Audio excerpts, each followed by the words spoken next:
নমস্কার বন্ধুরা, চলে এসেছি মিঠুর ব্লগ চ্যানেলের একটি নতুন ভিডিও নিয়ে। এখন সকাল 7:30 বাজে। আমরা করে নিচ্ছি আমি খেয়ে নিচ্ছি একটু চা, আর অঙ্কুশ খাবে একটু কমপ্লেন।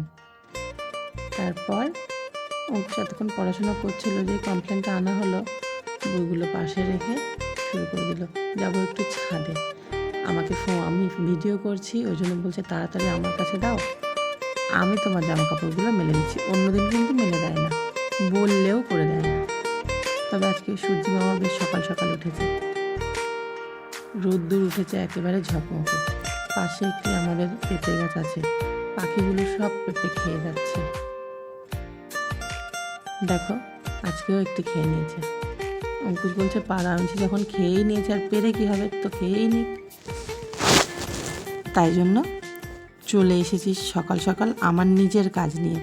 এইটি হচ্ছে একটি শাড়ি, একটি দিদি দিয়ে গেছে পাড়ার। সামনে সরস্বতী পুজো, ওনার মেয়ে পরবে, তাই জন্য ফলস পাড় লাগাতে। শাড়িটি আমার বেশ পছন্দ হয়েছে, তাই ভাবলাম আপনাদেরকে একটু দেখাই। কি সুন্দর তাই না শাড়িটা? একেবারে সবুজ শাড়ি আর লাল পাড়, বেশ লাগছে শাড়িটা। তাই জন্য একটু নেড়েচেড়ে দেখছিলাম পাড় লাগানোর পরে, তাই জন্য ভাবলাম আপনাদেরকে একটু দেখাই। কিন্তু ছেলে এখনও সকাল থেকে বসেছে, কিন্তু পড়ছে কম, দুষ্টুমি করছে বেশি। ওর পেছনে বকবক না করে চলে এসেছি আমি আমার রান্নায়। আসলে আজকে আমার দুপুরে এক জায়গায় নেমন্তন্ন আছে, মামা শ্বশুর বাড়িতে, তাই দুপুরে সেখানেই যাব। এখন সকালবেলা খাবো সেদ্ধ ভাত। অঙ্কুশ বলছে ওকে পাঁপড় ভাজা না দিলে উনি নাকি খাবেন না, তাই বাধ্য হয়ে আবার ভাজতে বসলাম পাঁপড়। তার অনেক আগেই আমার রান্না হয়ে গেছে, আলু সেদ্ধ, ডাল সেদ্ধ, ভাত। সেটি খেয়ে ও এখন যাবে প্রাইভেটে, এসে তারপর যাব অনুষ্ঠান বাড়িতে। দেখো, রেডি হয়ে গেছে আমাদের খাবার, ও খাবে, তারপরে আমি নিজেও খেয়ে আমার কাজে বসে পড়ব। আগেই তো একদিন দেখিয়েছি আমি মেশিনে কাজ করি, আজকে সেই রকমই কাজ নিয়ে বসে পড়েছি। আজকে আছে টেবিল কভার। এই টেবিল কভারটি করে তারপর সেই অনুষ্ঠান বাড়িতে যাব। ততক্ষণে অঙ্কুশও চলে আসবে প্রাইভেট থেকে। খুব বেশি কাজ দেয়নি, মাত্র 10 পিস দিয়েছে 25 পিস, তবে মেজুজা 15 পিস নিয়েছে, আমি নিয়েছি 10 পিস। মেজুজা অনেক সকাল সকালই বসে পড়েছে, তাই আমি বসেছি একদম অনেক পরে ওনার। দেখি কতক্ষণে করতে পারি, যাওয়ার ইচ্ছে আছে 2টোর মধ্যে, যেতে পারে কিনা দেখি, দেরিও হয়ে যেতে পারে।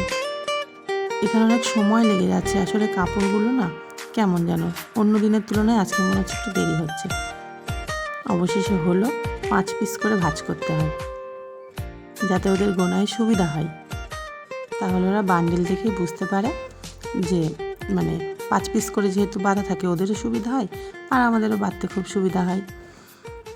নিজের সব কাজ সেরে তৈরি হব সেই অনুষ্ঠানে যাওয়ার জন্য। এটি একটি কি বলবো, আগেকার সেই বাংলাদেশের যে এমনি ছিল 10 দিনের একটি খাওয়া দাওয়ার অনুষ্ঠান থাকে, সেই রকমই এটা। একজন আমাদের মামা শ্বশুরই মারা গেছে, তা সেখানে 10 দিনেরও একটা অনুষ্ঠান হয়। এই নিরামিষ খাবার দাবার, যেমন লুচি, ছোলার ডাল, এই সমস্ত সেই অনুষ্ঠানে থাকে। এটা এখনও গ্রামে না সেই বাংলাদেশের মতোই হয়। গল্প শুনেছি যে বাংলাদেশেও নাকি তারা এরকম অনুষ্ঠান করতো। এখানে আমার বাপের বাড়ির দিকে কিন্তু এরকম অনুষ্ঠানে আমি কখনো অংশগ্রহণ করিনি, কিন্তু শ্বশুরবাড়িতে সেই 10 বছরে সবসময় দেখি। এই কাজটি আবার এই 10 দিনের যে দশা, এই দশার কাজটি ভার পড়ে বাড়ির মেয়েদের, আর 13 দিনের খরচ পড়ে ছেলেদের। এটি আমার বাপের বাড়ির ওইদিকে একদমই নেই। তাই জন্য আমরা রেডি হয়ে গেছি, বেরোচ্ছি। তখন দেখছি আমার বড় ভাসুর অনুষ্ঠানে যাবে, তাই জন্য বিকেলের কাজটা সকালেই সেরে রেখেছে। তুলে নিয়ে এসেছে বেগুন।